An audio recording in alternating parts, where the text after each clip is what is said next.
In this video, we're going to continue to talk about the challenges that the papacy faced into the 14th century. So we've talked about how under pressure from the French king, Philip IV, the papacy has moved its residence to the city of Avignon, which is surrounded by French territory.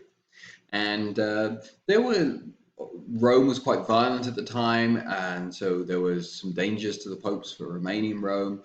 There were some important reforms of papal administrative structure that took place during the 70 years that the papacy resided in Avignon. But what's most significant is the papacy's loss of independence and loss of credibility during this period. And that's because what's at the heart of papal authority? At the heart of papal authority is the fact that the popes claim to be the successors of Peter the Apostle. And that it gives them the authority to interpret how people should follow the teachings of the church.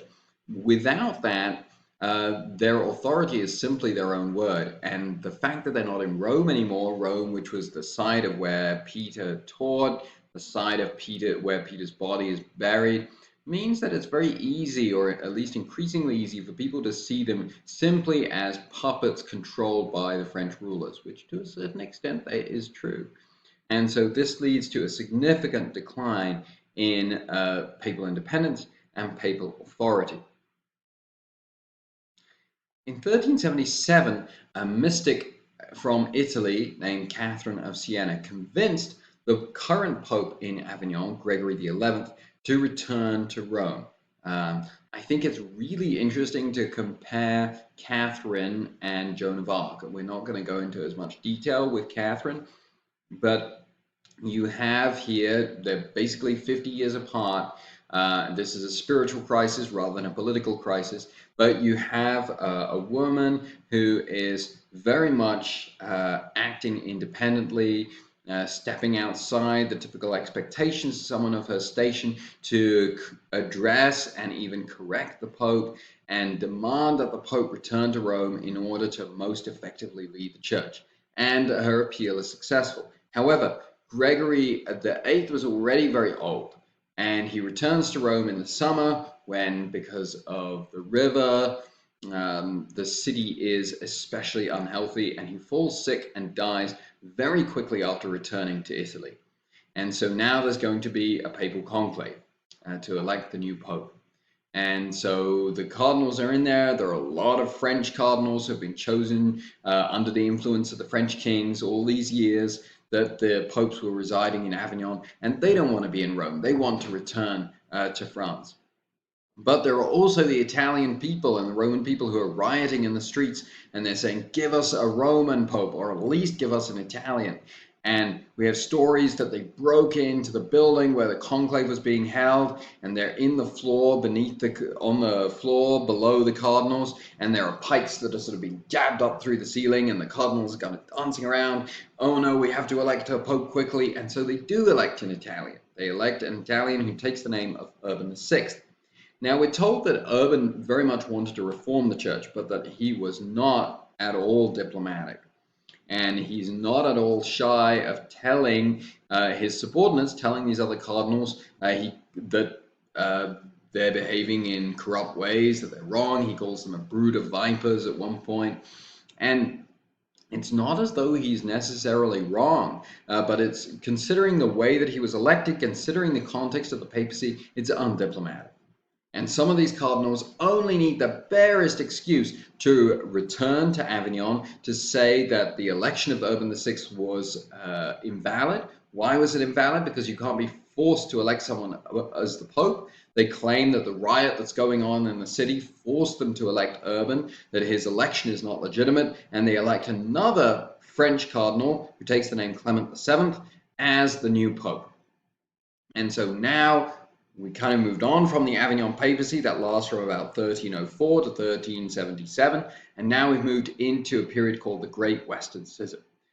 It's called the Great Western Schism because we have two churchmen who are both claiming to be the Pope. And why is this significant? Why is this important? Well, the Pope is the one who chooses your local bishop. And your local bishop is the one who gives your local priest the power to forgive sins. So if you're not quite sure who your bishop is, well, my bishop was chosen by this person who's claiming to be Pope, but I'm not sure if he's actually the Pope. You can really start to wonder, as many Christians did at the time, whether their sins were actually being forgiven. And so this is a great crisis. What happens is that when Urban VI dies, his supporters elect a successor, and the schism continues. When Clement VII dies, his supporters elect a successor, and you have these lines of popes that are not dying out when one of the claimants to being the pope dies. Instead, they're just being replaced by someone else who is a rival to the other person who's claiming to be the pope. And so eventually, some members of the church say, well, how have we resolved these crises in the past? We've resolved them in the past by holding church councils. Let's hold a church council and find out, and let's hold a church council and elect a pope who we know will be legitimate. And so they do this. However, after this council, the Council of Pisa, which is held in 1409, where they elect a pope, neither of the successors of these two men are going to give way. And so now you have a situation where three people are all claiming to be the legitimate Roman pope and the shepherd and leader of the church in Western Europe. And so the crisis has got worse. Eventually, the crisis is going to be resolved by one of the Holy Roman Emperors, and this is the Emperor Sigismund. Sigismund had just been elected the Holy Roman Emperor, but what conveyed the most authority to a Holy Roman Emperor was being crowned by the Pope. So Sigismund is kind of in the same position as everyone else in the church. He says, I want to be crowned by the Pope. That's a key part of my legitimacy. And so, but I have no idea who the Pope is. And so he says, all of you need to come together in another council, the Council of Constance, 4 years later in 1413, we'll figure out who the Pope is. This council is successful in achieving this. One Pope agrees to resign, the other two popes are deposed, and a new Pope is elected called Martin V, or who takes the name Martin V. And so this brings the schism to an end. And that's what's significant about the Council of Constance, that it ends the Great Western Schism. However, note that this has only been ended through political state power. The church hasn't been able to sort this out by itself. They have to rely on an emperor, the Emperor Sigismund, in order to force them to sort the situation out. So that's important to remember when we think about how the legitimacy and the authority of the papacy is being weakened during this period.